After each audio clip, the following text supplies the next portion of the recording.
Okay, hi guys. I hope I'm audible. I'm Smita Daniel, and I've been working on the Slendrolorhisis, which is one of the least known primates of the world, and we have them in India. So I've been working on them for a decade now. Okay, so let me begin by I know this is a group of ornithologists and entomologists. So I want to start by introducing what are primates. Primates are a group of mammals which are distinct from all the other mammals because their arms can rotate like other mammals. They cannot rotate their arms behind their shoulders. They have opposable fingers and toes. They have a strong clavicle which helps them to stand erect, and also in the movement of the arms. And then the primates have nails instead of claws. In other mammals, you see claws and no nails. And then the primates have a binocular vision, and they have very well developed cerebrum. So these qualities make the primates, which is including human beings, very important, and that is why they are called prime. Their rank is prime. Prime means importance, and they are the most important among all living mammals. Okay, there are many primates. There are more than 400 species or 4,000 species out there. But then, how would you widely classify them? They can be grouped into three groups, that is, apes, prosimians, and monkeys. All primates are not monkeys, but all monkeys are primates. But then you have widely, they can be grouped into apes, prosimians, and monkeys. Now, what are these? If you see first, the prosimians evolved, and then the monkeys evolved, and then the apes evolved. So everything was evolved from a common ancestor, but not much is known about this common ancestor, which it looks like a shrew, a tree shrew, which is as small as a squirrel maybe, but not much information is available. But and the prosimians, now these are the prosimians, that is the lemurs, lorises, and tarsiers until here. So these are primitive, very primitive, and all the characteristics they have is very primitive, and unlike any of the modern day monkeys. So modern day monkeys and apes are very evolved and very different from the prosimians. So my study is all concentrating on this primitive class of primates which are still alive today. Where are the monkeys or the primates found? The primates are not distributed equally across the world. I think Mihir has covered this in his talk. These colored regions are where the primates are there. And the green parts, you see all these green parts are where the prosimians are there. The prosimians are there only in the green parts. And this yellow part is a special class of prosimians called the lemurs. The lemurs or the lemurs, they are only found in Madagascar and nowhere else in the world. Okay, now what are the prosimians that are closest to the lorises? Of course, you have the lorises in India and in Sri Lanka, but what are the closest prosimians? So, if when you say the lorises, you can think of King Julian, that is the ringtail lemur, and then you have the bush babies, the potos. So these are the monkeys. These are the primates that are closest to the slender lorises. So none of the other primates that is in India is related to the slender loris. None of them are related to them. If you have to find their relatives, you need to go all the way to Madagascar and Africa. What are these lorises? What are these lorises that I keep talking about? Well, there are two kinds of lorises. One is the slow lorises and the other is the slender lorises. Now you can see that the slow lorises are really large. They're really large and they are teddy bear like, furry and soft and chubby. Whereas the slender lorises are very small, tiny, and they can fit into your arms. The slow lorises have like thick, bulky hands, like nice thick arms, but the slender lorises are very thin, extremely thin, and hence the name slender. Okay, now when you think of slow lorises, there are many species. You can see 8 species over here, and under these 8 species, you have subspecies. But then all of these 8 species are very distinct in their coloration and in their sizes and in their distribution. Whereas slender lorises, there are 2 species. One is the gray slender loris, and the other one is the red slender loris. If you see the snow lorises, they are present in Southeast Asia. So in India, they're present in Tripura, Assam, those regions. And the largest among the snow loris is the Bengal snow loris, and that is the snow loris you find in India. They are 2 kilos. That is like they're this big. So they are 2 kilos, nice, fat, chubby, teddy bearish like animals, and very cute. So that is the slow loris.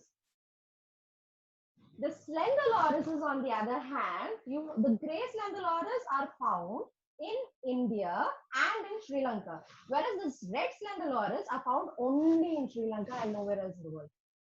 So, though, okay, now why I'm stressing on the basic difference between the slender lorises and slow lorises is because many people do not understand the difference. Internationally, in international borders, especially US and UK, people think slender lorises are the young ones of slow lorises. So there's a huge conflict of understanding and basic. They do not understand that they are two different animals altogether. So you have the gray slender loris and the red slender loris. This is the gray and this is the red. Okay, so what is the basic difference between the two? The slow lorises are large. The smallest among the slow loris, the pygmy slow loris, is 250 grams, which is still larger than a slender loris. And the slender lorises are very small. The smallest is 85 grams. That is like this much. They're just so tiny. So they are 85 grams, and the largest that we see in India are like 390 grams. The snow lorises have a small tail, but the slender lorises do not have any tail at all. Snow lorises are the only primates on Earth that have a lethal bite. That means they can give you a venomous bite. They have venom glands stuck under their armpits, and then that they have a secretion. They mix the secretion. They lift their hands when they're threatened and mix the secretion with the mouth saliva, which makes it poisonous, and then they give you a venomous bite. So the snow lorises are the only venomous animal on Earth. Often slender lorises are misunderstood as being venomous as well, but no, they do have a really bad bite, but they are not venomous at all. And slow lorises are predominantly vegetarians. They love vegetables, but they do eat a little bit of insects. But slender lorises are predominantly non-vegetarians. That is, they love insects. So few of them are exclusively insectivores. Okay, so now you know that we have two subspecies of two species of slender lorises, but you have 6 subspecies. Okay, so if you see, all the slender lorises look very alike. There's not much difference that you can see from this photograph, but in like a little bit of coloration here and there you can see. But then these are the two that are available in India. The other 4 are there in Sri Lanka. The only 2 that are available in India are called as the Mysore slender loris. This is called the Mysore slender loris, and this is called as the Malabar slender loris. So you have 2 subspecies in India. Remaining 4 are in Sri Lanka. But if you see, everything looks so alike. Even on this, they can't make out much difference. But then when you see the photographs, it's worse, because all the 6 subspecies look very similar. These are the red slender loris, but they're not red all the time. If you can see, they are more grayish in color. And these are the gray slender lorises, and if you can see, they are more reddish in color. But in the wild, according to where they are in their ecosystem, the color of the fur also keeps changing a bit. So it's very difficult to identify them based on the color of the fur. How do you understand them? See, all 6 of them look very similar. How do you differentiate a loris from each other? It is through these characteristics. The first thing that we look at is the circumocular patch. We see if it is round or if it is a teardrop shape. And then we see the gap between the 2 patch on the top. So we see the gap between them, the circumocular patch, and how the coloration of the circumocular patch. Okay, and then we see the patch at the bottom, because the red slender lorises here is more reddish and more darkly pigmented. So only based on this facial facial markings and geographical range, where exactly they are present geographically. These are the only two ways you can identify the difference between the six subspecies. But then when they get trafficked, it becomes very difficult to identify them. Okay, so this is how. So if you see in these are the two which is in India. Let me concentrate on the ones that is in India to reduce the confusion. So if you see here, these are teardrop. It is teardrop shape, whereas in Malabaricus, it is round. So this is the only way you can find out. And also Lydicarinus, there is less pigmentation or no pigmentation of yellow on the ears. But on Malabaricus, it is quite yellow. The ears have a yellow color. So this is the only way you can find out the difference between the Lydicarinus and Malabaricus in India. Or let me say Mysus lentulorus and Malabar lentulorus. Okay, so now why the slender lorises? There are so many animals on earth and so many primates which have not been studied, and the primates are found, large primates which is easy to see are found everywhere. But why did I begin my journey with an animal that has never been studied before? Why? So it all began in 2009 when I was working in Bangalore. I was involved with rescue and rehabilitation of squirrels. This is actually squirrel babies. It's like 5-day old squirrel babies. So I was involved with the rescue and rehabilitation of squirrel babies when, by mistake, we rescued a Slendolorus. So this Slendolorus was rescued by us, and it was so small and tiny. See, not much different. So we thought this is a young one of a primate. You wouldn't expect a primate to be as small as your arms, right? You would expect it to be quite large. So we thought this is a loris, maybe the young one of a loris. So we gave it some milk, the Esbilac. It's called Esbilac, which is lactose, for animals that are lactose intolerant. So we administered a little bit of Esbilac. It did not take it. It didn't like it at all. Then we gave it a little banana. It didn't like it at all. And then we are like, oh my God, what is this? So we tried looking online. Now in 2009, I was not a researcher, and I was not accustomed to look for research papers. So we tried looking for information on the net to find out what animal is this. We knew it was a Slendolorus, but what else? What is the size of the Slendolorus? What do it eat? What is the age of this animal? How do we help this animal? We did not know. And suddenly, when my friends and we were trying to figure out, a cockroach passes by and it just catches a cockroach and starts eating it. And we're like, it's an adult? Wow. So that's when I was very curious about this animal. It was very fascinating. And I got more curious because not much information is available. So this is, and the curiosity took me to the Western Ghats because after I had rescued the animal, I spoke to Professor Meva Singh in Mysore University, and I was talking to him about the Slendolorises. He said there are two subspecies, and little work has been done on the Mysore Slendoloris, but nothing has been done on Malabar Slendoloris. He's like, Malabar Slendoloris is an animal that is unknown. And at that time, I was not planning on having a PhD, I was not thinking of my career path along these lines. So I was like, okay, so why not? Why not go into the forest and observe them, to understand a little bit about them? How do they live? Why people are not able to study them? I was very curious to understand why not. So my question was, why not? So I was warned in the beginning. He warned me. He warned me, telling me that it's going to be very difficult, and I was being prepared to face the difficulty. I was all prepared, um, and I knew what I was in for. But then the start was far more difficult than what I imagined. The first step that I had to face was this complete darkness. Staying in cities all my life, I have never experienced darkness like this before in my life. I couldn't see my arms in front of me. Complete darkness, nothing was visible. But then, next, I was asked to use low illumination lights. Now, here you'll find two lights. First, you'll see the red lights, low illumination red lights that we use which the animal finds comfortable. And then in between, you'll find a flash of white light. So in this, you can see the difference between white light and red light. Yeah. See, this is the red light that we use, and that's the white light. So this is how we get into the forest, and this is how we do all my work. This is how we do.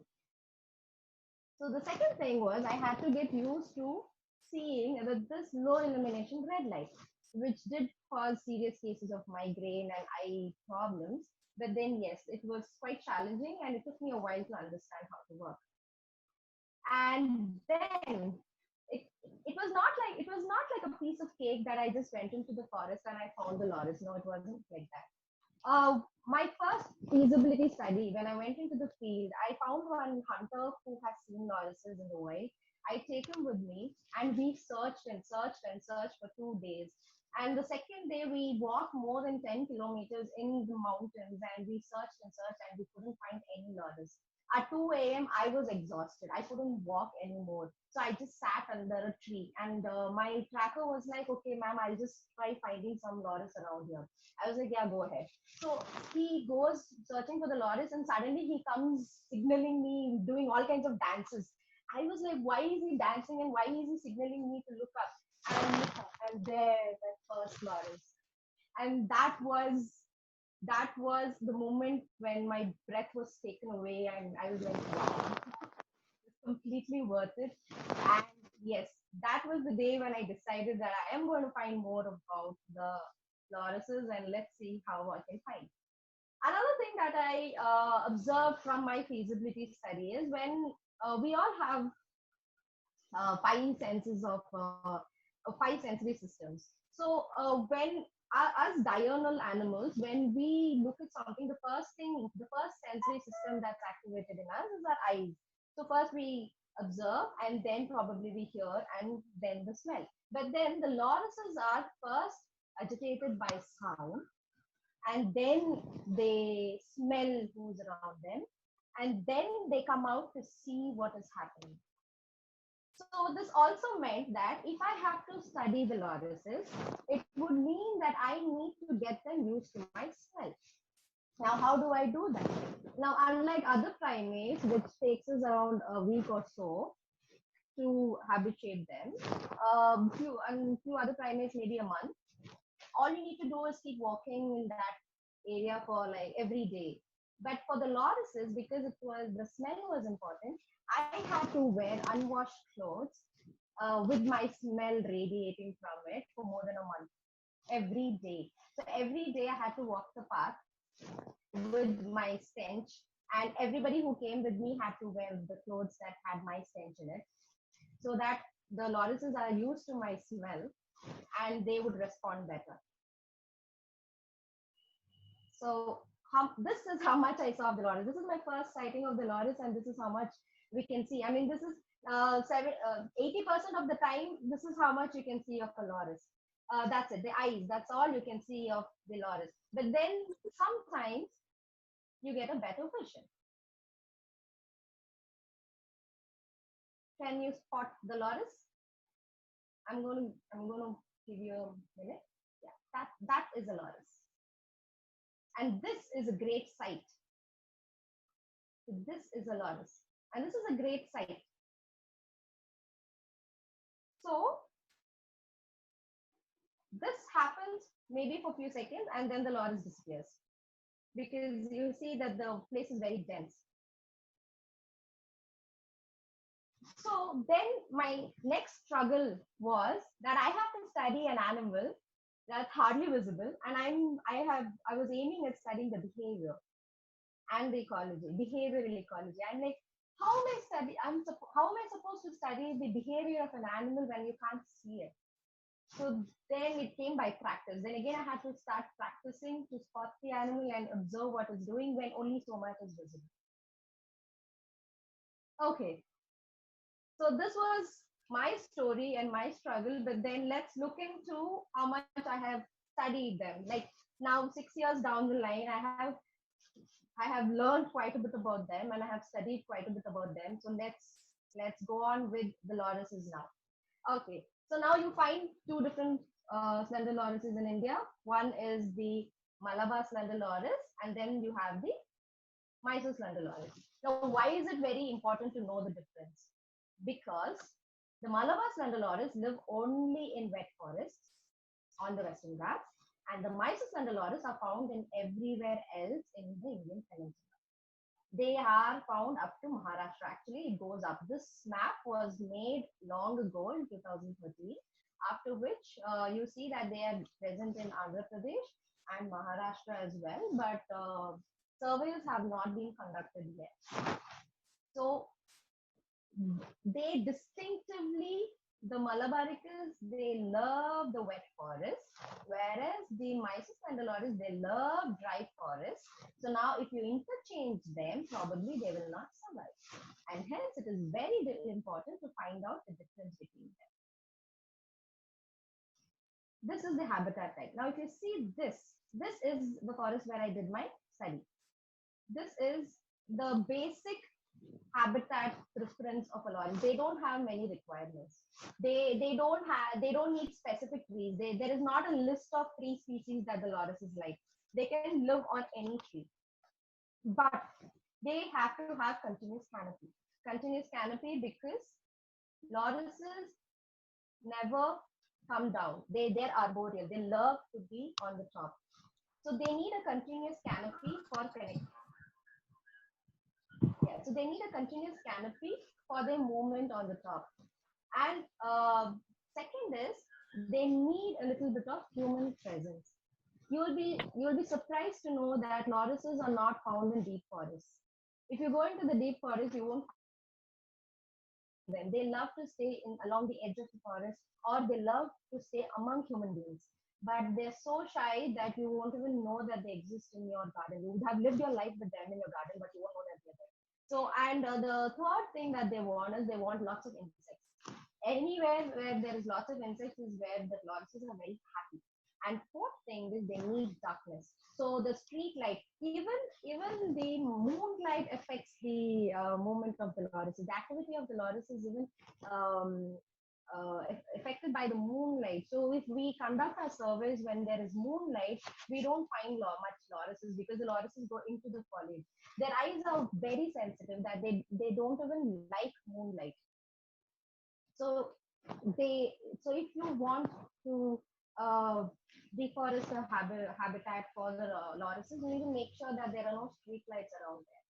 And then they need sleeping sites. Lorises do not make nests. So they use existing nest-like structures. So either they like vine tangles, like this vine tangles, tangled vines or tangled leaves, or they like places that has a hole. So these are the places where lorises will curl up like this. They curl up like a ball and they will sleep in it. So sometimes single lorises can be found in the sleeping site. Sometimes they sleep in groups of 3 or 4. But then if you find more number of lorises in the sleeping site, then probably the habitat is undergone fragmentation. So now how would you find out if a habitat is fragmented or if a habitat is intact and good? If you find lorises on the floor, then probably the animal is the habitat is fragmented because lorises cannot jump. So if they have to get from one tree to another tree, they will have to hold and cross over, or else they'll have to come down onto the floor, cross over, and then climb another tree. So if you find lorises on the floor, that means that the habitat is fragmented. It's not a good habitat for the loris. So this is the habitat where you find the Mysore slender loris, a typical acacia shrub forest. So here you will find connectivity. The connectivity can be established by climbers or leaves or wires or anything, but then there should be connectivity on the top. Okay. Now, how are they different from the other primates that we find? One, they have really large eyes, really large protruding eyes. Yeah, really large protruding eyes, which are very, very, very sensitive to light. And they do not have the rods to absorb red, so they do not see red. So when you use low illumination red lights, it is practically like no light for them. And hence they're very comfortable in the presence of the red. But any other light or any other color, they do get really shy and they do run away or hide away. They're tailless. Probably this is one of the only primates that do not have a tail. They don't have a tail at all. Their limbs are very thin and slender, and that's why they're called the slender loris. They cannot jump. They are anatomically incapable of jumping. They can leap, but up to 0.03 meters. It's a leap, but they cannot jump. They're incapable of jumping. And if you want to know how small they're as small as a squirrel. So imagine a 3 palm or a 5 palm striped squirrel without a tail, and that is the size comparison of a loris. Now, the Malabar slender lorises are smaller. The Mysore slender lorises are larger, but not very different. The Mysore slender lorises are 22 centimeter in length, 24 centimeter in length. The Malabar slender lorises are 22 centimeter in length. But these the Mysore slender are slightly bulkier. They are like 390 grams, whereas the Malabar slender is only 180 grams, which makes it very small, very tiny. And the fact that they live in such a dense, thick foliage makes it even more difficult to study them. Surprisingly, the males are smaller. In fact, the males and the juveniles are of the same size, and the females are larger. Now, how would you make out a difference between a juvenile and a male? That I'll come to it. So,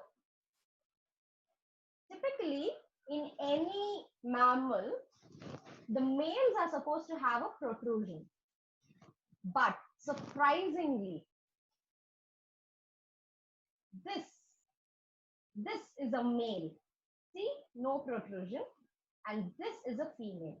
The female clitoris protrudes and the male's penis protrudes only in the breeding season. So the females have a protrusion and they are large, and the males they don't have a protrusion. So this is one of the features of how you can find out a difference between a juvenile and a male. But it's very difficult.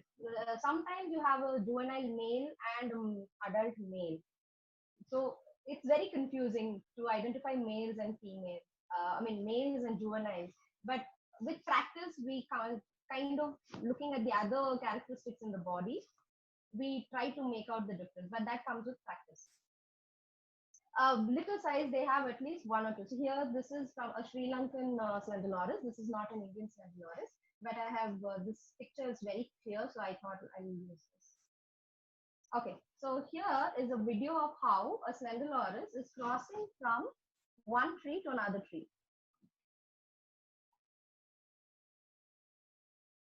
So this is tree number 1, and this is tree number 2. You see the difference? This is it. If the difference between two trees is more than this, then they'll have to find an alternate path. Either they'll have to get down the tree and walk on the floor and get on to the next tree, or they'll have to find an alternate path to go around where there is no gap. So this is them moving from one tree to another tree. So they do not jump at all. And they grip. They have tremendous good grip. Irrespective of whether the branches are thin or thick, they have a very good grip. They do not naturally fall. Okay, I'll move on. Okay, let's look at the reproduction.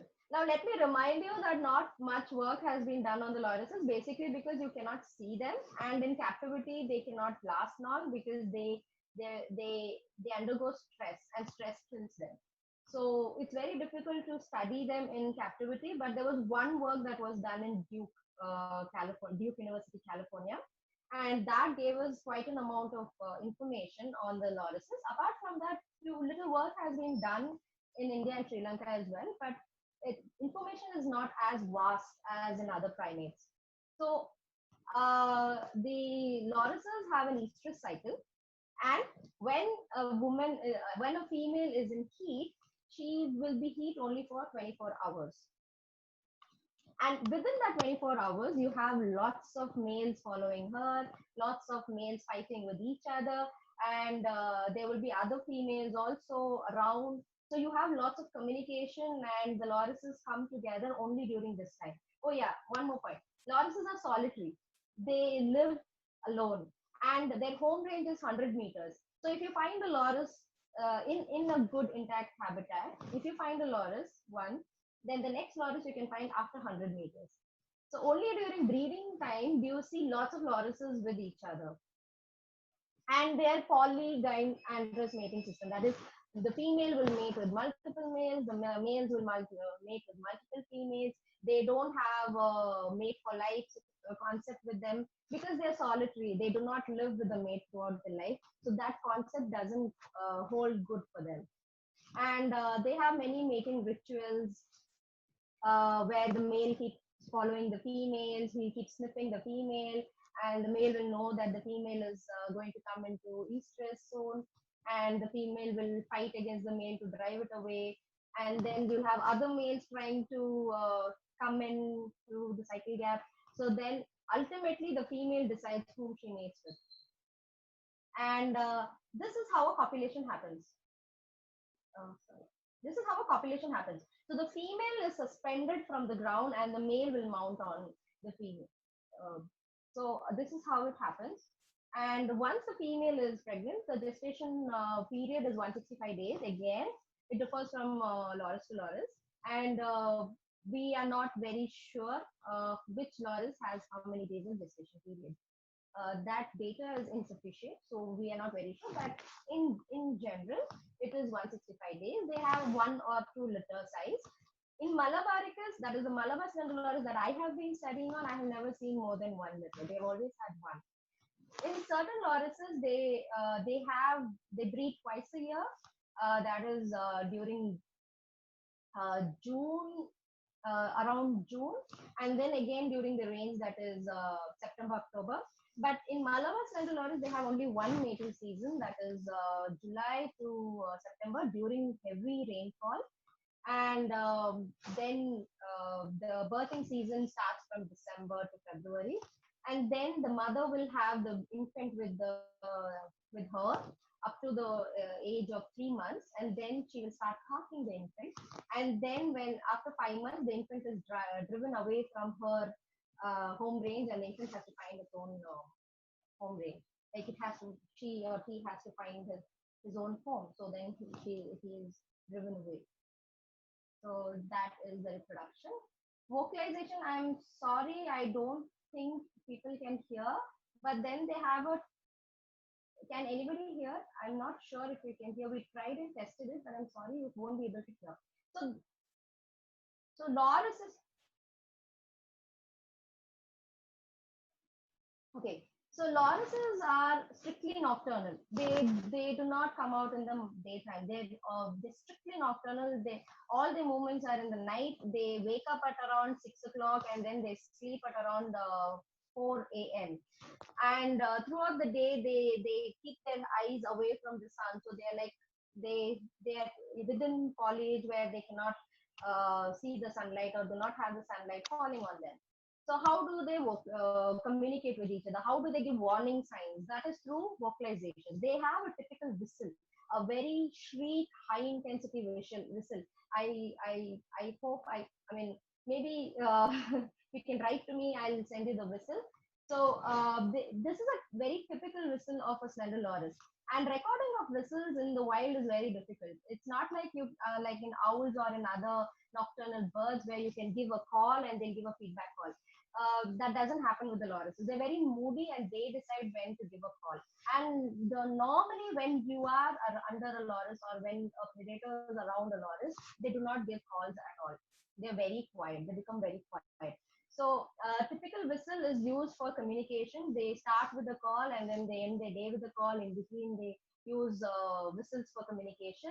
And then the infant have a kirk kirk call, which it communicates with its mother.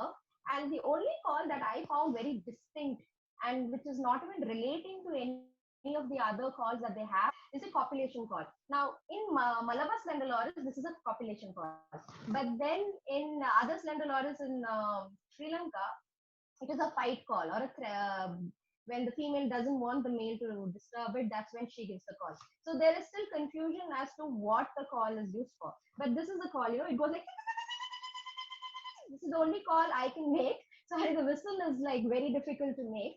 And then you have a growling or the fear call. The growling call is where lions roar, when the males will be growling and fight with each other. And the fear call again is very distinct. That happens when the lorises fall on the wire, like electric, they get an electric shock, or they are carried off by predators, or they are rescued by us and we hold them. So only then we hear the fear call. But in the wild, I haven't heard the fear calls yet.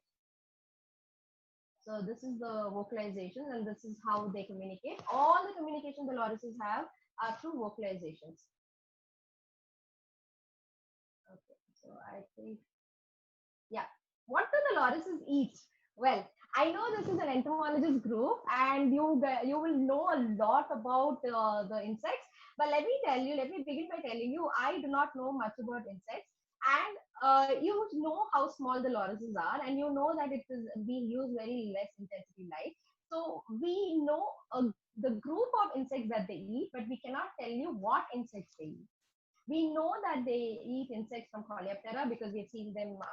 I've seen them holding bugs and eating them. We know that they eat Odonata because they let the legs and the feathers are not feathers, the wings are thrown off. They eat only the body, and we know that they eat uh, the insects of all these classes. But then we do not know which among these they eat. That is not visible. It's very difficult to see them. You know that they're eating something, but you cannot actually see what they're eating. It's way too dark. But then they also eat lizards, and they eat mollusks, and then they eat the Mysis lentulorus eats the gum of this tree, the gum that settles out. There's also another theory that they might be eating the gum because there are a lot of insects inside the gum. Normally, that has a lot of insects. Maybe they're licking up the insects. So it's still not clear. The dietary thing is still not clear. Yes, you will all. The next question would be like, why couldn't you collect the fecal samples, or collect the loris carcasses when the lorises die and see? Well, that's not easy. Trust me, I've sat in the wild for 8 years with the cloth under the lorises or with umbrellas, but the lorises never defecate. They've never defecated till date in front of me in the wild. So collecting of fecal samples is just impossible in the wild. And dead carcasses of lorises are also very difficult to find, and we haven't found any because they're so small that even if they die, it's right in the bush. So it's difficult to know that they are dead. Uh, but though I cannot tell you about details about what insects they eat, I will be able to tell you about the behavior that is involved while eating the insects. Now, lorises have a very low basal metabolic rate. That means they can digest humongous amount of insects, and they have special enzymes in their urine and in the saliva that help them to detoxify the toxics in the insects. So even the toxic insects that the other birds do not feed on, the lorises probably might be feeding on. Now, what are the different behavior that the lorises have while eating these insects? So, one, they they they urine wash, or they smear saliva all around the insects before eating it if it is toxic. So, for example, the ants, what they do is they urine wash their hand or their leg, lay their hand on the ant hill, allow the ants to climb them, and then they lick the ants off the hand. So this is how they eat. Then there is another behavior that I observed. There was a group of possibly uh, toxic beetles, because the loris picked up one of the beetle, went away, smeared a lot of urine and smeared a lot of saliva, bit into it, and shook the insect a lot, and then it ate up the insect and then came back to pick up another one. So these are different behaviors that we have seen while they eat insects. And they jump like a frog to catch insect. They catch insect with one hand. They catch insect with two hands. And cryptic movements. See, a lot of people think that lorises are very slow. No, actually they are not. They can actually run very fast. They're very where they can disappear within seconds, and they found on a different tree within a span of 1 minute. They'll be like on the opposite side of the road. You know, that is extremely fast. But lorises use slow movement, in other words, cryptic movement, to ambush the prey, or they use it for self-defense. So either they will move very slowly so that predator like us cannot see them, or they freeze, and they can freeze up to 2.5 hours or 5 hours or maybe more. I have seen a loris freeze for 5 hours. And when the loris feels threatened, like other animals, when they feel threatened or when they feel scared, they will immediately urinate or defecate. But lorises don't do that. That is so weird. So though I was sitting in front of a frozen loris for 5 hours, it did not move an inch. It did not defecate. It did not urinate. It just stood there. So that is a loris. So this is a video. Okay, this loris is a rescued one from traffickers, and Kiran Gatke from Maharashtra took this video just before releasing it into the wild. So I thought this video is a really good educational video. This is a female loris. If you can see the protrusion as she moves. So this is a female loris. This is the Mysus loris, not the one that I have been studying.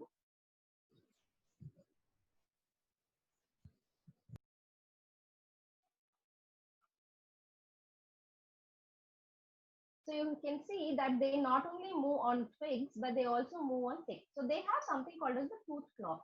Like all the prosimians have a digit which is longer than the other digits. Yeah. So they have something called as a tooth claw, which is protruding, and they use the tooth claw for grooming. And I've seen the lorises even pull out larvae from the bark of the tree with this tooth claw. So, but generally they are used for grooming. They are seen in all prosimians.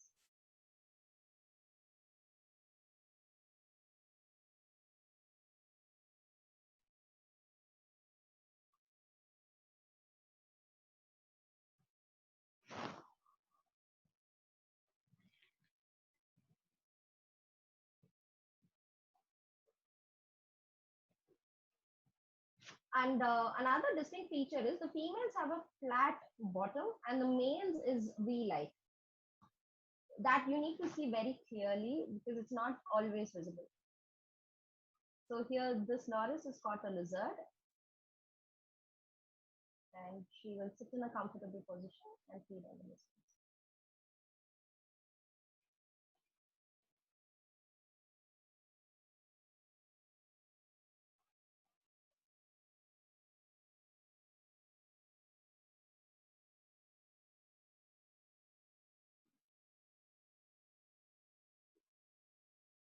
And if you notice here, the light that is used for filming very, very little. After this, Kiran has taken only with the red light. So using red light for any nocturnal animals is the best resort. So generally, in general, the strictly nocturnal animals, they cannot see red. So they feel very comfortable with red light because they cannot see them. So they have like a little. So she's trying to get from one tree to the other. Okay, so I'll move on. Okay, now moving on to the threats. The lorises are not known to have any natural threat, um, but there are only one instance in the history of science where I saw a brown palm civet feeding on a loris. But I do not know if that was opportunistic, like at that moment the brown palm civet ate it, or whether it is a normal predator. But there is also an anecdotal information from Sri Lanka where one person said that he found a raptor eat a loris. So this is the only information that we have, but we do not know why they don't have a lot of predators feeding on it. I've seen snakes on the same tree as the loris, but the loris did not feel very threatened. I have not seen any animals or birds actively hunting of lorises. We do not know why. But then we, by secondary information, or we have a list of predators that could be potential predators. So if if the lorises are being fed on, or if the lorises have predators, then possibly these are their natural predators. But then the the big problem for the lorises come from human beings. Slender lorises and slow lorises have been trafficked. They are still being trafficked. They're being trafficked to different parts of the world. Even domestically, the slender lorises are being trafficked uh, to in India, they are not used as pets. But then abroad, the slow lorises, because they're very cute, they're very easy to handle. So people have been trafficking a lot of slow lorises. So often the slender lorises also get trafficked, assuming them to be the young ones of the slow lorises. But then there's a big demand for the slender lorises because they are used in black magic. They're used as voodoo dolls. So, say for instance, somebody wants to hurt you, they will use the loris as a voodoo doll and do some mantras on the loris and pierce the loris in areas where they want you to be hurt. So, lorises are used as voodoo dolls in a lot of black magic practices in India, abroad, everywhere. And it's done very hush hush, and it's very easy to dispose of the carcass of the loris because they're so small. Number two, there are also parts of the loris bodies are used for making a lot of medicines. So if you want to traffic the animal for making medicines, the parts of the loris are disintegrated into the medicines. You know, they're powdered or paste and they're mixed into different kinds of liquids and then they are trafficked. So it's very difficult to find a trafficked animal. Another way of trafficking lorises are because see the lorises when under threat they freeze for hours. So what the people trafficking do is they just shove them into their undergarments. So one trafficker was caught in Delhi where he had shoved two lorises in his hands in his undergarment. So it was very easy for him to just traffic. I mean, just walk with the lorises because they will freeze, they will not move, and you can shove the lorises in your baskets or in your handbag. You can put it in one box and put it in. It's very difficult to find them out. So it's trafficking them is easy, and also unlike other large animals that are being trafficked, loris being trafficked. I mean, the cases of loris being trafficked, which is registered, is less because detection is very less. You can't actually detect it. Another cause of loris Another threat to the loris is deforestation, which is a threat to practically all animals on Earth. Okay, then Okay, one more point that I wanted to talk about. Lorises, unlike other animals, uh, cannot change the place of a loris. For example, if you even moving a loris, a trafficked animal or a rescued animal, even moving that animal into a zoo or into a confined condition will kill a loris. They die out of stress. So if you see many of the zoos in India, you won't find lorises in the zoos. Even if you find lorises in the zoos, it's only for a few days and then they die out. They cannot stay in zoos. It's difficult. So the only way you can conserve the loris is only in its natural habitat. If the habitat has already undergone fragmentation, you cannot remove the loris from there and then reintroduce it into an unfragmented loris. That will also kill the loris. The only way you can help it is by reforesting or improving the fragments or improving the condition of the habitat, fragmented habitat that the loris is at. So removing the loris from its home is absolutely not an option. They will undergo stress. Stress will cause them seizures and they will die. There are a lot of myths running around about lorises. Majority in all the places in India and in Sri Lanka, everybody think lorises bring bad luck. The bad luck ranges from you see a loris, something bad happens to you, to the point where you have a loris in your house. You know, instead of a pet, you actually in southern parts of Andhra Pradesh, they have lorises in cages at home to ward off bad omen, so that the lorises will absorb all the bad omen from the house, and only good radiations are found in the house. So this is one major belief, but that's not true. The lorises do not have any bad omen. A lot of other people think that because their eyes are so large, the eyes have a lot of power, vision. They give everlasting vision. They'll give vision that of seeing in the night. So often people eat the eyes of the lorises to have good vision. They just eat raw eyes. And then the tear, the tear of the eyes, the tear glands are extracted to make a lot of potions that they cast uh, on people, or they use it also to hypnotize people. So if you want to hypnotize a person and make the person you do only what you say, they make potions using the tear glands of the eye loris. So what they do is they take a live loris, burn the eyes, and a lot of tear oozes out. They collect that tear, and then the loris is just discarded.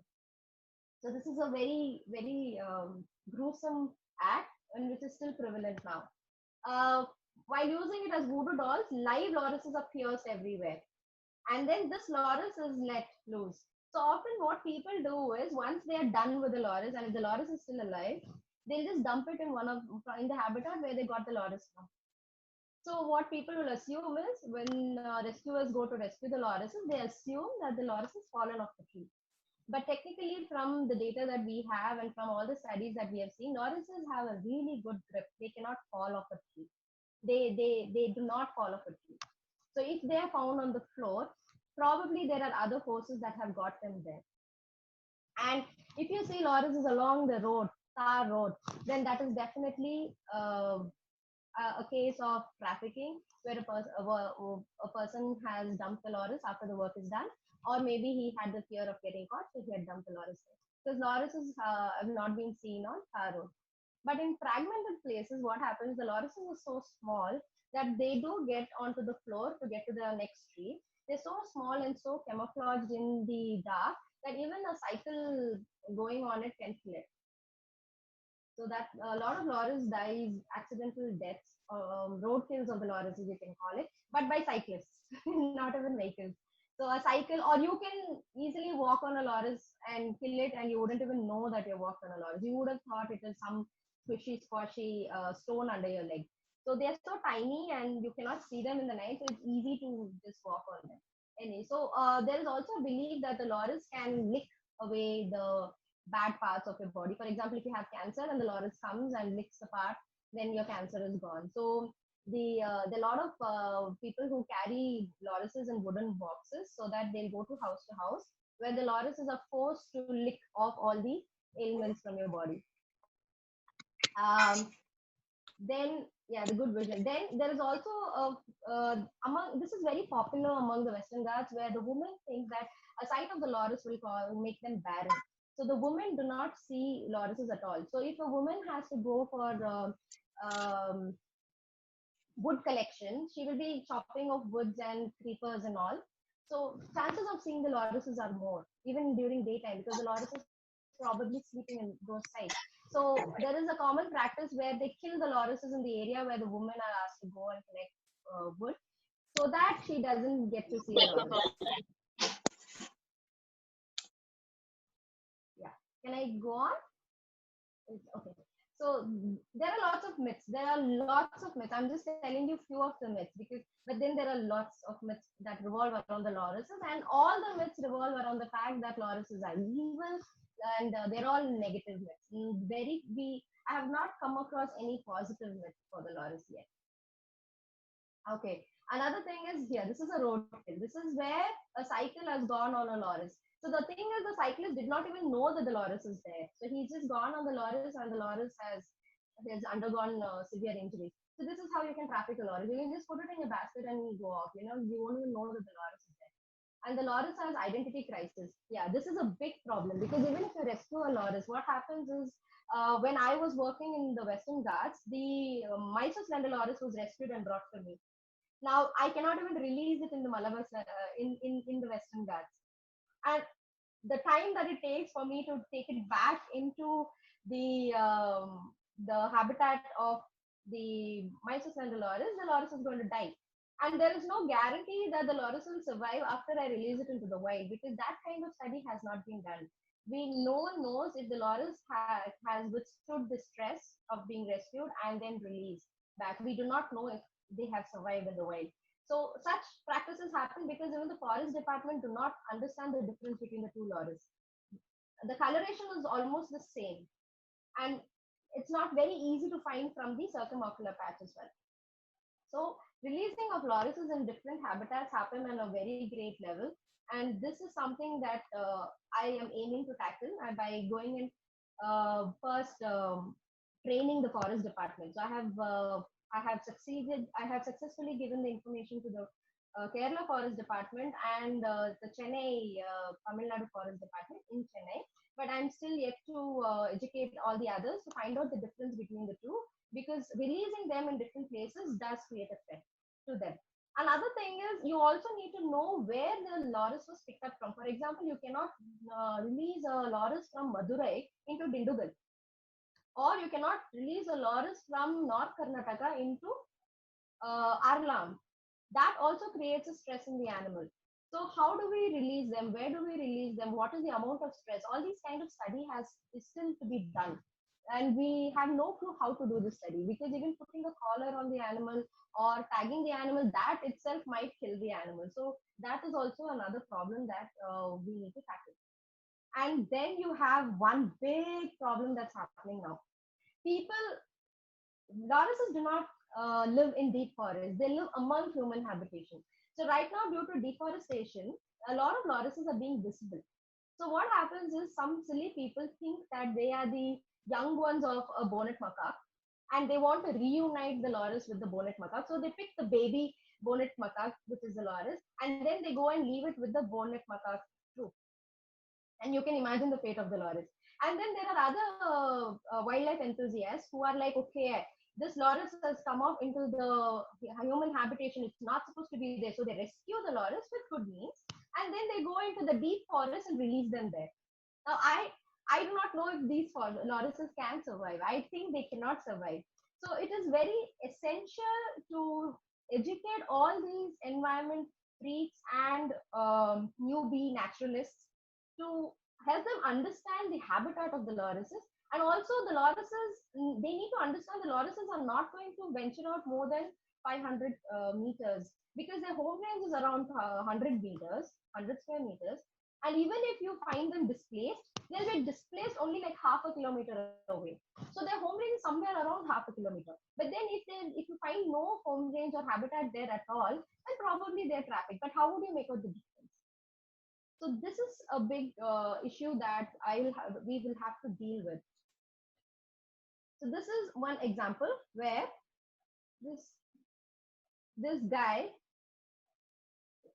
this happened in Madurai, where this person picked up the loris, assuming that it is the young one of the bonnet.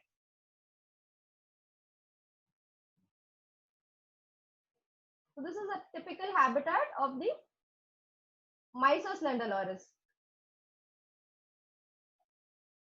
Another problem is many of these people, in the name of educations, are releasing the lorises in the daytime. So what happens is lorises are not, their eyes are very, very sensitive, extremely sensitive. Now imagine if there's a power cut in your house for say 4-5 hours, and you have not seen anything, bright, and suddenly the power comes on, you do find irritation in your eyes. So imagine this for the loris. The loris are equipped only to see in the dark. They are not equipped. The eyes are not equipped to see the daylight. So many of the lorises, it's possible that they undergo partial blindness, or they become blind because of releasing in the daytime. So even if a loris is rescued, the releasing has to happen during the night. That is one point. Two, in the name of education, a lot of people are keeping lorises, they want, before releasing, they display the lorises to a lot of photographers who take pictures, and and they think they're educating the people with the loris, but that is absolutely that detrimental to the animal, because you're making the animal blind. You're giving a lot of stress to the animal. So once you technically release the loris into the wild, we have no proof that it has survived. It might have died. You know, once you released it, it might have died. We do not know. We do not know the state of the lorises. So this is another big problem that is happening. And people have recently got into the craze of photographing lorises. So now what happens in the many parts of Kerala and in many other parts, what happens is the localites, you know, the local tribals and villagers, they go and catch a lot of lorises, bring it to the photographers. The photographers will put it on a tree and say, loris is in its natural habitat. But we know that lorises are not, looking at the lorises, we know that one, it's not sitting in its natural habitat. Two, this loris is under stress. So a lot of photographers have started photographing lorises, and they are spreading really wrong news. And this is also bringing in more people. So this is another big problem that the lorises are having right now. So here, this is the fate of the lorises when they go abroad. Even in India, this is all slow lorises. I'm giving you pictures of slow lorises because we do not have pictures of slender lorises in the pet trade. That's why I'm showing you slow lorises. So this is a case of black magic, where you can see that they have cut open and they have pierced few parts, and you can see the eyes are also pierced. This is the tourism holding lorises. Now, this is, although this happens with slow loris, we are not far away. Right now, the photographers are taking pictures of lorises. Very soon, people will want to pose with the lorises because they're very tiny and they're very cute. So those pictures are also going to come. And though the lorises, the slender lorises do not have a venomous bite, they do have a very strong sting when they bite. Their bite is because they can cut open, they can bite through the thick shells of the insects. Their teeth are really sharp. So the bite really causes a bad sting. So all these people who carry around a loris or they want to keep loris for the black magic trade, they clip off the lorises. So the easiest way to clip it off is use a nail cutter and clip it off. So then that creates a gap in the loris. So this is how they take care of the lorises. And yes, the lorises do have a bad fate, but considering that they're very small and tiny, it's difficult to find for slender lorises. Slow lorises, relatively, all this information is from Indonesia. It's because they're relatively larger, people were able to detect it. But slender lorises are smaller, so pictures and evidences are less. Okay. Now, after all the steps, I cannot end my talk without thanking the elephants. Adlam Wildlife Sanctuary is where I did my entire data collection for my PhD. And it is an elephant conflict zone where elephants do kill people. In the 5 years that I was there, the elephant had killed 3 people and hurt many other people. So though it is an elephant interaction zone, fortunately, nor me or nor my volunteers, none of us were attacked by by the elephants. Basically, because we were very cautious. One, we were cautious, and we understood the elephants. We would not spend more than 4 hours in the forest, no matter what the survey. 4 hours is the maximum that we would spend in the forest. But apart from that, the presence of the elephant was one of the key reasons to why I was safe.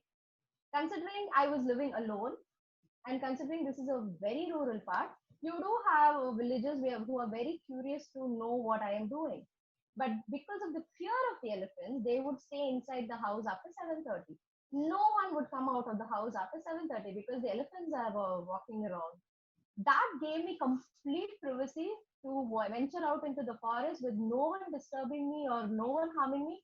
In fact, the villagers did not even know when I used to go into the forest and come out. That is one. Number two, if you see the photograph of my forest, it's very dense. So even cutting across the forest to make pathways for our surveys used to be very difficult because the foliage used to grow back very easily.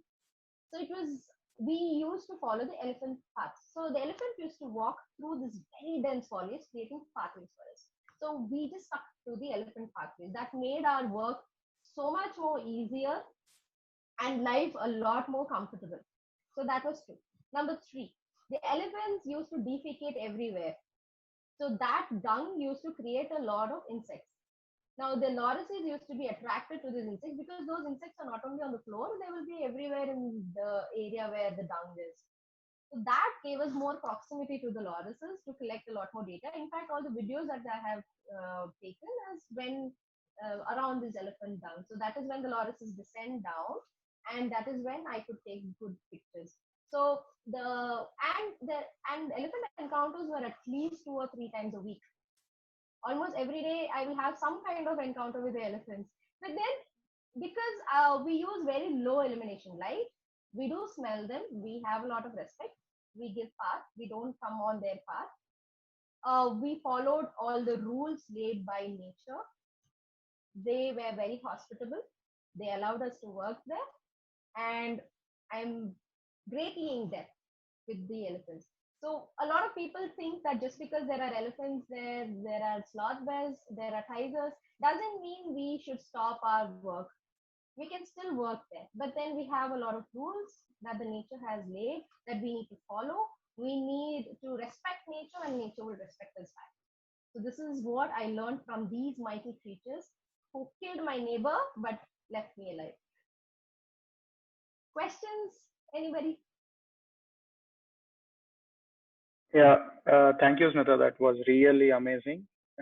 Thank you for taking us through all your journey, from where it started, how you're doing it, and all. And I think all our group members are aware now what kind of lorises are there, what to look for, where to look out, something like that. So thank you so much for that. So we have few questions from the chats. I'll be reading out. So the first Were question you is able to from. hear me? I just saw a message saying that my mic was too far. Was I audible? Yeah, you were audible. Okay. Fine. Thank you. I don't have to So repeat my talk. okay. Okay. So the first question is from Satya. Uh-huh. What about Should the I? interaction? Yeah. What Yeah, about I'll the stop the interaction screen of share. yeah? What about the interaction of other nocturnal animals during your field studies? Interaction of other nocturnal animals, as in what? Yes, I just told you that we had interaction with the elephants. Like I'm trying to understand whether you're talking about loris and other animal interaction or our interaction with other animals. Could whoever asked that question, could you be more specific, or should I just give answers to both? I'll Satya, just go can you? ahead. Yeah, Satya, can you please?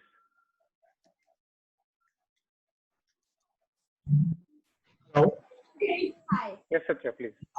Actually, the interaction of the other nocturnal animals when you study them, apart from the lories, what about the other animals interact, whether they disturb your studies? What are your observation? Yes, yes, I did have other animals distracting. See, when in the process of, we have something called the process of habituation, where you get the animal habituated to your presence. So you want the animal to get comfortable with you. So, like I told you, for lorises, it takes a longer time. So during that time, all the animals there had got habituated to me. So when I walked that path, and when I whistle or made a noise, the sambar deers would come out, the mouse deers would come out, the civets came out. So they definitely used to create disturbance because the civets came, the mouse deers would come very close to me, they'll be jumping around. And they were quite a distraction. And so, like this, you had, and then we had, when there is a carnivore, there you won't find any lorises. So I've had tiger encounters. When there are no animals there, probably a carnivore is there. Now you need to understand that if you need to see a loris, you need to walk, and the maximum number of people that can go is 3 on foot. So yes, other animals definitely.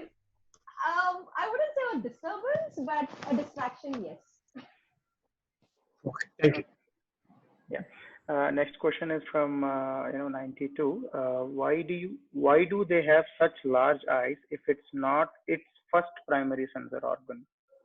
Okay, nocturnal animals. See, when your eyes are, you have the ball. The iris is small because you have bright light. So less light. You need less light to go in to give you vision. But nocturnal animals, it's dark. They need more light to go into their eyes for them to be able to see what's happening, and hence they need larger eyes. They need larger eyes, and the eyes widen. In fact, even my eye, the cornea or iris, I don't know which part, in this 5 years, it had widened so much that I couldn't open my eyes during daytime. It really gave me migraine. So I had to use shades. So now, yes, you have to get used to seeing in the dark, which takes time and effort. And for 5 years, I couldn't see bright daylight. It used to give me migraine. I had to take treatment for it. So nocturnal animals have large eyes to allow more light to go inside because there's very less light in the night. Okay. Does that answer your question? Yeah, hopefully. So next question is from Humayun. Are lorises related to galagos or African Yes. bush babies? Yes. Okay, Yes, they're they related. are. So bush babies are called galagos, and in my one of my slides, I had showed you bush babies. So bush babies are the immediate cousins. Okay. Bush babies, photos, lemurs. Okay. So one more question. Lorises are stressed so easily. How can they be kept as pets? They can't be kept as pets. They die. That's the Okay. problem. So what the people do is they'll buy a loris, they'll keep it for however long they stay, and once they die, they'll discard it, buy another loris. So that is how the trade keeps continuing. That's very sad to know. Yes, but there's a new thing that people have started now that the Wildlife Protection Act is very strict. They just keep the dead parts of the lorises. They will keep all the bones and the parts of the loris in the loris skin. They will just wrap it up and keep it in the house because that's enough to drive away the bad omen, according to them. That's the new trend. Okay. Next question is from Maria. Lorises are known to form sleeping balls. Is there any particular reason for this behavior? So that they can keep away the light in the daytime. They sleep during daytime. So if you are going to sleep in the daytime, you would want to cover your eyes with an eye patch, or you'll be directing away from the light. So sleeping in a ball not only gives them balance because they do not create nests, so they have to sleep on the twigs and all. It gives them balance, and also they are protecting themselves. And when they're in ball, it's difficult to spot them. You'll think that they are one like a wood apple. A wood apple, they will look like that. So one, the predators cannot spot it. Two, they are keeping away the light. And three, it kind of gives them a protection when they're in a ball shape. Okay. So it has some purpose. Yes, they do. Yeah. Next question is from Sureka.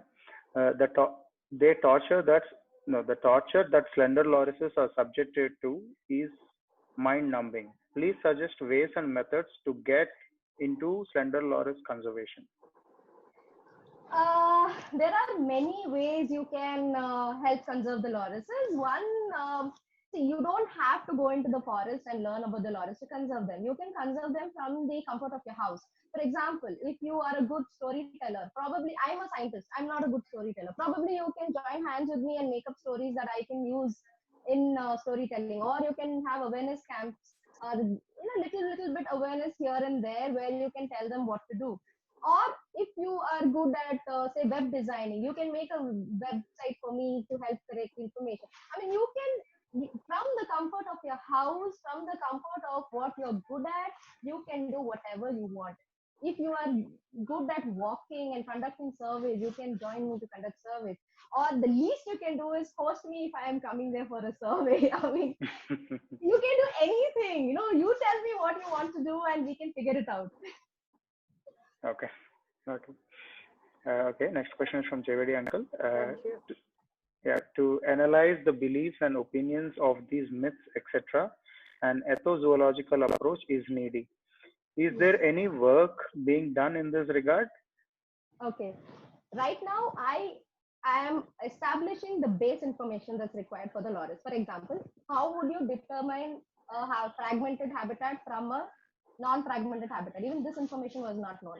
What is the ecology of the lorises? What is the behavior? How would you know if there is under stress? How would you know they are under threat? Nothing has been established. So my entire PhD was to establish its normal habitat and behavior in its normal climate. Now my next project, probably I'll be looking into threats. It's not easy because people do not want to be talking about loris, because even talking about loris will bring bad omen to them, so they do not want to even talk about it. It's going to be very difficult, but it's a challenge I would like to take up. Okay. Yes, I am looking into it right now. Okay. So next question is from Sita Jain. Lovely. Can you tell where can I see lorises? Depends on where you are placed right now. and then probably I'll be able to tell you where. I'll have to see the map and see where you're placed, and then see the nearest location, and probably then I'll be able to tell you. I mean, lorises are found all across South India. Now, how am I supposed to tell you where? Maybe the best possible place would help. Best, okay, for Malabar slender loris, you can go to Arlam Wildlife Sanctuary. But again, that's a very dense foliage. So spotting the best way to, okay, this is what Vivek Menon did, and all the other people are doing. They just contact me. So when I Okay. go, I will show them that's the best way.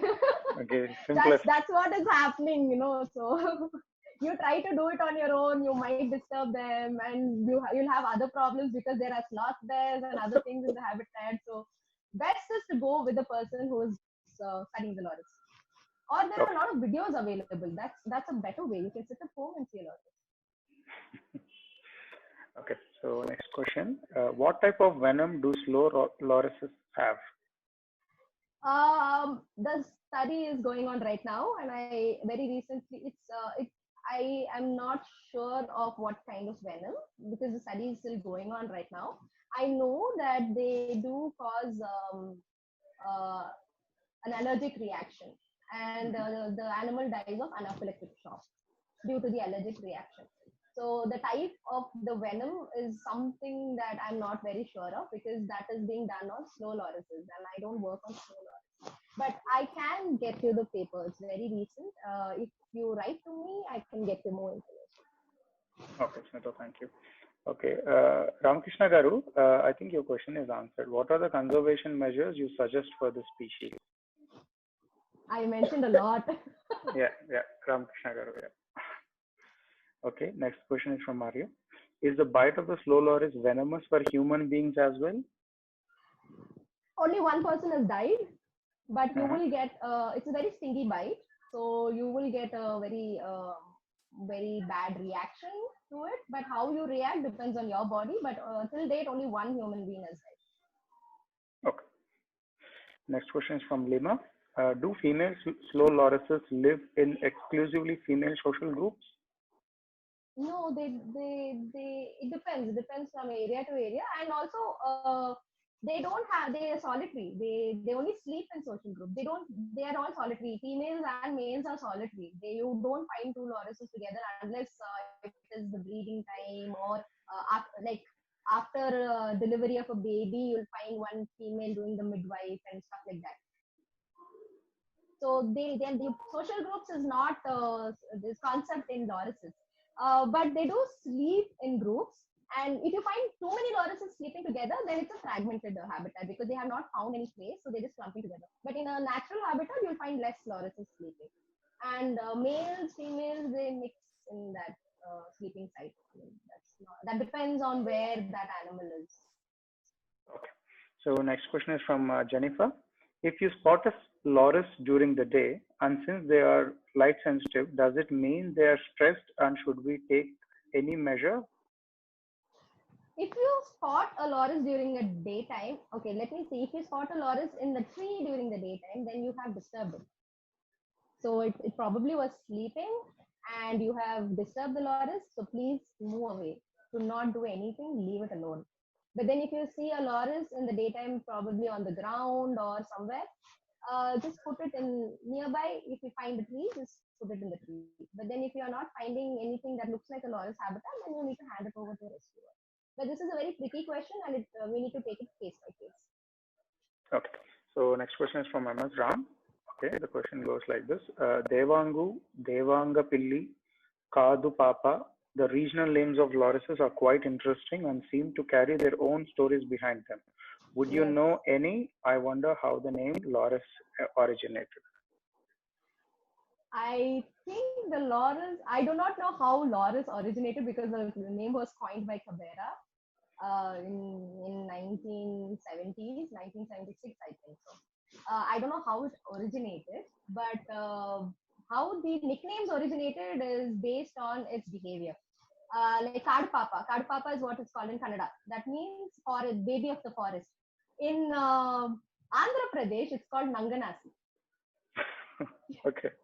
You all will be surprised. It's called Nanganasi in Andhra Yeah, Pradesh. it's It really is also surprising. used as a curse word because they have such an innocent face that people think that they also believe to have supernatural powers. So they're like they lorises are pretending to not know anything when they know everything because it has so much power. So it's called Nanganasi. And all the curse word is also originated from the Loris apparently. Okay. Gautamar, So Yes, uncle. may I interrupt, please? Please, uncle, please.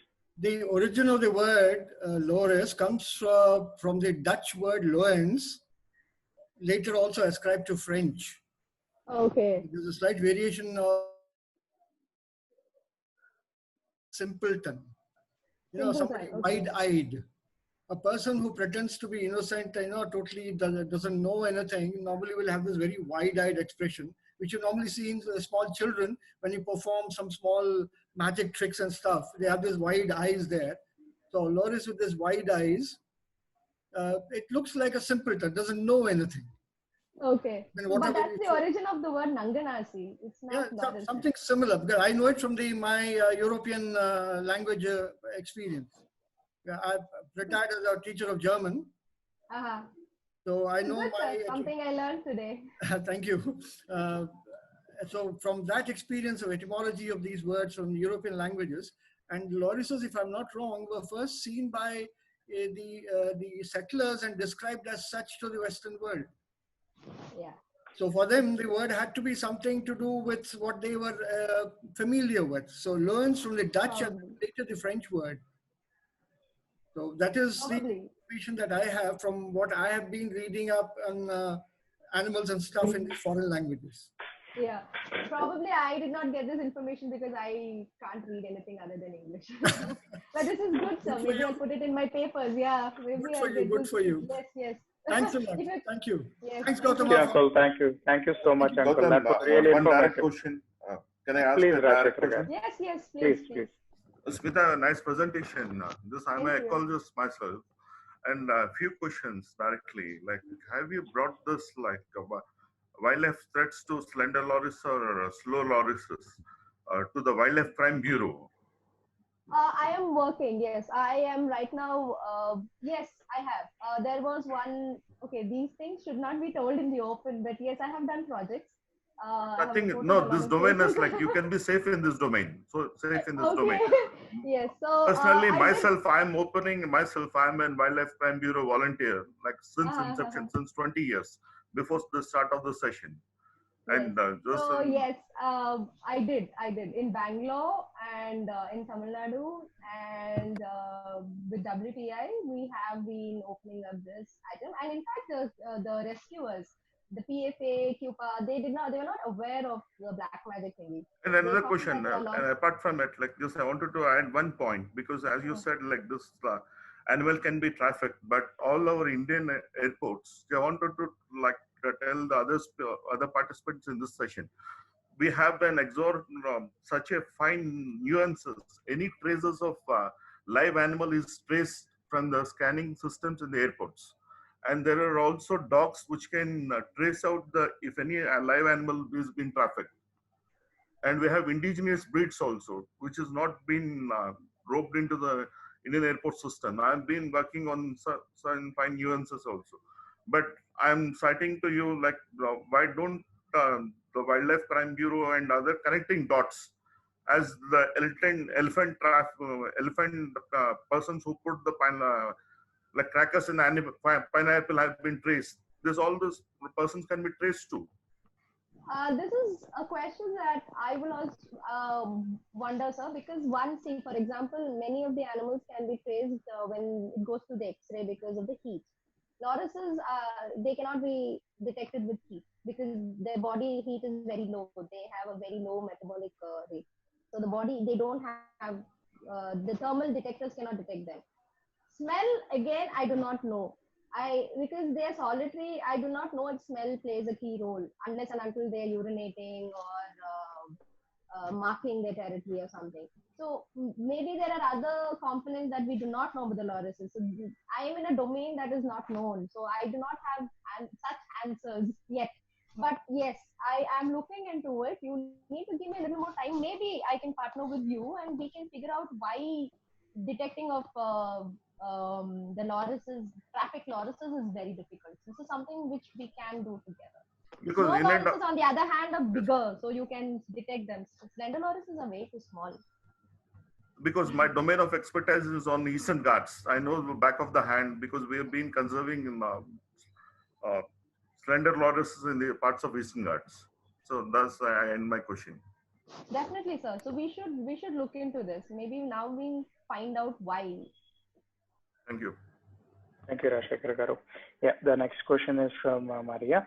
What is the IUCN status of the slender loris, both Malabar slender and Mysore slender loris? Okay. So until now, before the updated information, it has been near threatened in India, but uh, near threatened based on the deforestation rate.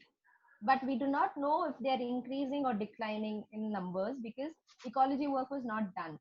So now, based on my work, they would be placed as endangered or vulnerable. But then I'm still waiting for the outcome from Sanjay Molur. I just gave the report like before the lockdown. So now that we have a little more information. But in Sri Lanka, they are all endangered or critically endangered because more work has been done in Sri Lanka. In India, because the law is very strict, we don't have tagging permits, we don't have handling permits. Studying them has been very difficult, more difficult. The probable reason to why nobody has taken up this topic till now. Okay.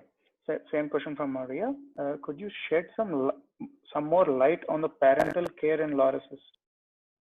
Parental care, the mother of the loris will take care of the loris until like 4 to 5 months, wean it off, and then the loris has to find its new place. So the parental care is just like other primates, feeding and grooming, all that you find in other primates is seen in lorises as well, but only till the age of 6 months. After it's 5.5 to 6 months. After that, the young one is on its own, find its new territory, and then you become an enemy to your mother as well. You have territorial fights with your mother as well. So that's how it is. Okay. And one more question from Maria itself. Why do lorises freeze under stress? Has any study been done on it? That's a cryptic, that is something, it's a very primitive behavior. We don't know why they do it, but that's what they do. Because one, in the night, they're not very clearly seen. So when you freeze in the night, it looks like a part of a branch. You wouldn't know the animal is there. In daytime, you can see the animal. Okay, any animal, a dog or a cat. If a cat freezes in front of you, you will still see the cat. But if a loris freezes in the night, you won't be able to see a loris. So that is a defense mechanism that the loris has. Lorises or any nocturnal animal use, small nocturnal animals use. It's a very good defense mechanism that has helped them stay alive even now when all the lemurs are extinct in the mainland. So yes, it has worked for them. Okay. So we have a lot of appreciations pouring in. So you, Thank a you. lot of them, you can directly go and see the chat. And last question from Umesh Mani. There is a small population of slender lorises in Chennai. Would they be Malabar or Mysore? They're Mysore slender lorises, and I know exactly where they are. I'm still trying to map them. They're Mysore slender lorises. The Lidicarius lidicarius. By the way, Mysore doesn't have any lorises, okay, but the lab that started the work was in Mysore, and hence the name Mysore slender loris. But there are no slender lorises in Mysore. Yes, so that's the Chennai ones are Mysore slender lorises, the larger ones. Okay. Yes, with Yes, this, sir. yeah, it's a I good can't hear you. lecture. I can't hear you. Hello, are you able Yes, to sir, listen? you're audible, sir. Yes. Yeah, good lecture, very explanatory actually. Thank you. Go ahead, sir. Question which I want to ask you is that whether have any relation with specific species of the trees on these loris? No, that is what my research has proved. I can't hear. No. Any species oriented this one, and the lorises are there only on one type of trees or? No, this is what my research has proved, that they do not, the species of the trees doesn't matter. what is on the trees matter. So all they need is good connectivity, a large number of insects, and some kind of under coverage for their protection, and they're good to go. So any species of tree is fine. Thank you. Okay, so thank you, Ramakrishna Garu. So there's other questions. Surika, over to you. Just one question. I don't know if I missed it, but what is the lifespan? Okay, this is a very interesting question. Nobody knows. Nobody knows what's the lifespan of a loris. In captivity, the slender loris is in Sri Lanka. That is the red slender loris was there for 12.4 years in captivity. That too under a lot of medication and help, but nobody knows the lifespan of a slender loris in the wild. And and Indian lorises, we don't even know in captivity because they don't last that long. So, no idea. Okay. So, all questions done, I think. Yes, Sureka. In the chat also, as well as, yeah. Thank you so much, Smita. That was so fantastic. Oh, Vinay has a question. Hi, Vinay. Vinay has a question. Vinay, go.